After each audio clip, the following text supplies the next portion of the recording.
Revelation chapter 12, read first and then with commentary.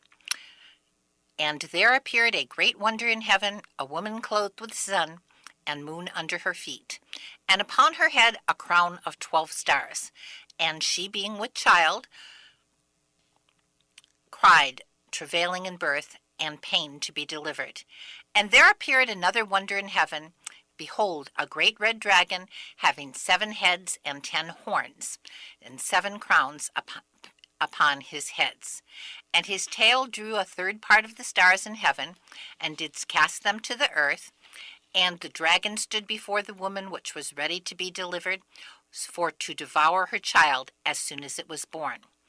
And she brought forth a man-child, who was to rule the nations with a rod of iron, and her child was caught up unto God and to his throne. And the woman fled unto the wilderness, where she hath a place prepared of God, that they should feed her there 1,260 days. And there was war in heaven. Michael and his angels fought against the dragon, and the dragon fought against his angels, and prevailed not, neither was their place found any more in heaven. And the great dragon was cast out, that old serpent called the devil and Satan, which deceiveth the whole world. He hath cast out into the earth, and his angels were cast out with him. And I heard a loud voice saying in heaven, Now is come salvation and strength, and the kingdom of our God, and the power of his Christ. For the accuser of our brethren is cast down, which accused them before our God day and night. And they overcame him by the blood of the Lamb, for the word of their testimony, and they loved not their lives unto death. Therefore rejoice, ye heavens, and ye that dwell in them. Woe to the inhabitants of the earth and of the sea.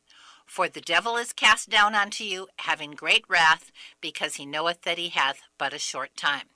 And when the dragon saw that he was cast unto the earth, he persecuted the woman which brought forth the man-child. And to the woman were given 2 wings of a great eagle, that she might fly into the wilderness, into her place, where she is nourished for a times and a half time from the face of the serpent. And the serpent cast out of his mouth water as a flood after the woman, that he might cause her to be carried away of the flood. And the earth helped the woman, and the earth opened her mouth, and swallowed up the flood, which the dragon cast out of his mouth. And the dragon was wroth with the woman, and went to make war with the remnant of her seed, which keep the commandments of God, and have the testimony of Jesus Christ. Now the commentary. And when it says, And there appeared a great wonder in heaven, a woman clothed with the sun, and the moon under her feet, and upon her head a crown of 12 stars. And she, being with child, cried, travailing in birth, and pain to be delivered. And there appeared a woman in heaven, and behold, a great red dragon, having 7 heads and 10 horns, and 7 crowns upon his heads. The great woman that we're talking about in the heaven is Virgo. And Virgo, according to the ancients, had a child. In fact, in one country they called the child Zeus, and in another country they called the child Coma. And Coma was this child, you'd see a mother and child that was considered to be the Zeus or the Christ, also the Christos. So the concept is that there were 12 stars supposed to be around the woman's head, but there are 12 stars within this constellation. And when we see it as a constellation, she loses the 12 stars around her head. Virgo is the woman, and Virgo is where we get the name virgin from. So, behold, a virgin shall be with child. We see that within the heavens. Now, the story of Virgo was all over the world because this was part of the ancient initiation that came from Enoch and came from the beginning of the world. It was the story of the Messiah to come. We see it in Egypt. It says, Isis, my fruit is the sun. But the child that was to be born, even within Christian documents, is called the Son of the Sun, or the Sun of righteousness. This child, according to the heavenly testimony that John is giving us, is supposed to be born when the moon is under the woman's feet. Moon means month, and that means it has gone, the sun, the apparent travel of the sun has gone into the month of Libra. In Judaism, that is called Tishri, and at that moment, Tishri 1, that would be the time that the Jews have a special day called the Feast of the Trumpets, and they blow a trumpet, and the trumpet says, Yahshua. So, the child who is supposed to be born, according to the Jews who didn't even believe in him, was supposed to be Yahshua, the one who was to be born. Now, we hear a lot of people trying to tell us, okay, well, a virgin with child. Don't you know, Jesus isn't the only one. We hear about that from Horus, Thomez, and so forth. Well, Horus is a legend. Thomez, the sun god, is based on the legend. And we have many other examples of this. Krishna, according to the Hindu deity, was born of a virgin in around 1200 BC. Mithra, born of a virgin in a stable on December 25th, around 600 BC. His resurrection was on Easter. Zoroaster, born 1500 to 1200 BC. Babylonian god, born of the virgin Ishtar. Indra, born of the virgin in Tibet, around 700 BC. Attis, born of the virgin named Frigga, around 200 BC. Dionysus, the Greek god born of the virgin. And, of course, Dionysus made water from wine and was supposed to have been born in a stable, like Christ. Quirinus, a Roman savior born of a virgin. Gautama Buddha, born of a virgin in Maya, around 600 BC. And so when they tell you this story, don't roll over for it. These are the people who are professing themselves wise as they become as fools. Because if we look to the celestial heavens, it's going to tell us a lot more about this Messiah, and we're going to see the Messiah can only be Yehoshua or Yeshua. First of all, he should be born on Tishri 1, and the trumpet calls on Tishri 1 and tells us it's Yahshua, and that's the true name of the one we call Jesus. They called him Jesus in Greek because they had no other word for the Savior but the Zeus, the child of the Virgo in the celestial heavens. But Jesus wasn't really born on Christmas or December 25th. Jesus was born on Tishri 1, according to the heavenly testimony, and we can prove that from the book of Matthew. Matthew doesn't tell us when Jesus was born unless you're looking for it, and here what we find is Elizabeth's pregnancy. Mary conceived as Elizabeth was 6 months pregnant, and Elizabeth was married to a priest. The priest served according to the courses of the moon, and he came home and got his wife pregnant after he had served within the temple. So that can be timed, and from that timing we find 6 months later Mary would have become pregnant. If Mary had a 9-month pregnancy, which we expect because that's a perfect pregnancy and it's a perfect man, the Messiah, then the child would have been born on Tishri 1. So Jesus fulfilled the heavenly type of the moon underneath the feet of the virgin who was supposed to stand in the heaven as a sign of the Messiah who was to come. Also, we have to understand as we continue on, it says, and there was a great wonder in the heaven. Behold, a great dragon having 7 heads and 10 horns and 7 crowns upon his heads. That's Draco. And his tail drew a third part of the stars of heaven and did cast them to the earth. They say that celestially the tail of Draco does go a third, spins around and is like 1/3 to where it's 1/3 of the heaven and would drag down a third of the stars. But the concept also has to do with the story that we have read within the book of the Bible and the book of Enoch, talking about that Satan had brought a third of the angels down. They looked upon mankind, they saw the daughters were fair, and they came down to seduce the woman or to rape them. And as a result, God was going to place them all within the pit, but Satan had come before the throne and convinced him that he had a purpose, and so 1/10 of his angels were kept remaining, and he was supposed to be the one who was the blind God who would lead the blind to the pit. And that's the story that we're seeing That's now getting ready to take place. And so when it says, and she brought forth a man-child who was to rule, that would be Jesus, and all the nations with a rod of iron. Her child was caught up to God and to his throne. This is what we see in the apparent travel of the sun. We talked about the Son of Man was supposed to be the one who was on a cloud coming before the Ancient of Days. The Ancient of Days describes Orion, hair as white as wool, eyes flames of fire, and so forth. And then also when it says caught up to be the throne in the apparent travel, that was supposed to be where the sun would rise up to the king, who was Cephas within the celestial heavens. And Cephas also is supposed to be a sign of Yehoshua or Yeshua.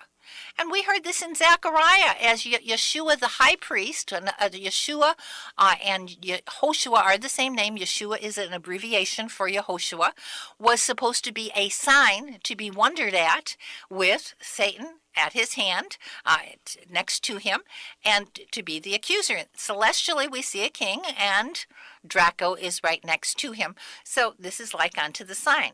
And this was to be of God's servant, the branch, and he was supposed to be a firebrand plucked out of the fire. And in the apparent travel of the sun would die on Passover, as supposedly carrying the son of the sun with him, as Christ was to die on Passover, and then it would disappear into the belly of Cetus, the whale, or sea monster, and that was supposed to represent hell. When we lay the translucent pyramid, the Great Pyramid, if we take the blueprint of the Great Pyramid, make it translucent, lay it over the heavens, according to the math that's built within this pyramid, what we find is that this star that is in the belly of the whale goes all the way down to the pit, and that is the descending chamber that goes down to the lowest point. And descending chamber always was supposed to be representation in their ancient buildings of archaeoastronomy to represent hell. So we understand that the child, had he been in hell, who was a branch, he'd be a firebrand. It would burn. But he's plucked out of the fire in order to be raised up to be the celestial king. So Cephas in the celestial heavens, his real name is the branch, and the child who was to come was to be the one whose name was the branch. So the man-child, who was Christ, is the one who would to rule with a rod of iron, and was caught up to his throne. And then it says, and the woman fled into the wilderness, where she was given a place of God, that they should feed her there 1,260 days. This has to do with the measurement of time. We'll go into that in a little bit later. Then it says, and there was war in heaven. Michael and his angels fought against the dragon and his angels. And celestially, what we're talking about is that Michael in the celestial heavens we're supposed to be seeing. One of the men, there are 7 men in the heavens, and one of them is supposed to stand for Michael, and that's what we're looking at. In the Jewish Zohar, in the Kabbalah, it talks about 4 levels of creation. Within these 4 levels are the several heavens that Enoch had spoke of, but within the bottom layer was supposed to be the earth. Above that was supposed to be where the stars were. Above that were supposed, and there are 72 ancient constellations, 36 in the upper hemisphere, 36 in the lower hemisphere. Above that were supposed to be the 72 angels, and above that the 72 names of God, and above that God himself, the unknowable. But 7 of these angels in specific were supposed to be the angels, including Michael and his angels, and the dragon, as we see, is supposed to have 7 heads, and that will go on. It says, and there was war in heaven. Michael and his angels fought against the dragon and his angels, and prevailed not, neither was their place found any more in heaven. The great dragon was cast out, that old serpent called the devil, which deceived the world. He was cast to the earth, and his angels were cast out with him. So what we're understanding is this war in heaven was based on the equinox. At that time, when the pyramid was built, the equinox was in Scorpio. The height of the heavens was a star, Akram, meaning war, and here darkness and light were said to fight against each other. But what happened in the fall was that darkness would overcome and win, but then in the spring, light would win. In other words, darkness won as the days became shorter, light won as the days became longer. So they prevailed not within the celestial heavens. And that's really a very important key, because Michael, if he stands for the man that's supposed to be at the height of the heavens where there is war in heaven, and he's supposed to be fighting, he actually is standing there. Ophiuchus, the serpent holder, stands where Akram is in the heavens, where there's war in heaven, and Ophiuchus is wrapped around by a serpent. And so when it says the dragon was cast out and that old serpent called the devil, well, Draco has 7 heads within the celestial heaven, and they are supposed to be the symbols that we're supposed to be seeing, and Michael was supposed to be the king of the 7 angels. So Draco holds in heaven, in the heavens, there are 3 serpents in the hand of Hercules, Hydra, Hydrus, Draco himself, and Serpentarius. Serpentarius is fighting with Ophiuchus, the serpent holder, and Ophiuchus, John is seeing in this, pictured as Michael. Now this is really important, because when we look to the celestial heavens, if we take and see Ophiuchus, or the serpent holder, as Michael, then Michael's supposed to have 7 angels, and that means that the 6 other starmen are supposed to be representation of these angels as well.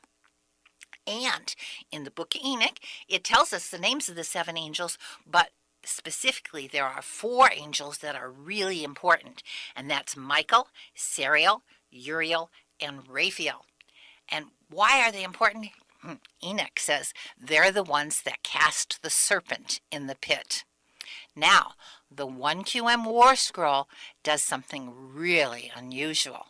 They have towers that are built for the war, and shields are placed upon these towers, and the shields on the towers have the names written on each of them. The four shields, the 4 towers have 100 shields each, and the names written on them: Michael, Sariel, Uriel, and Raphael.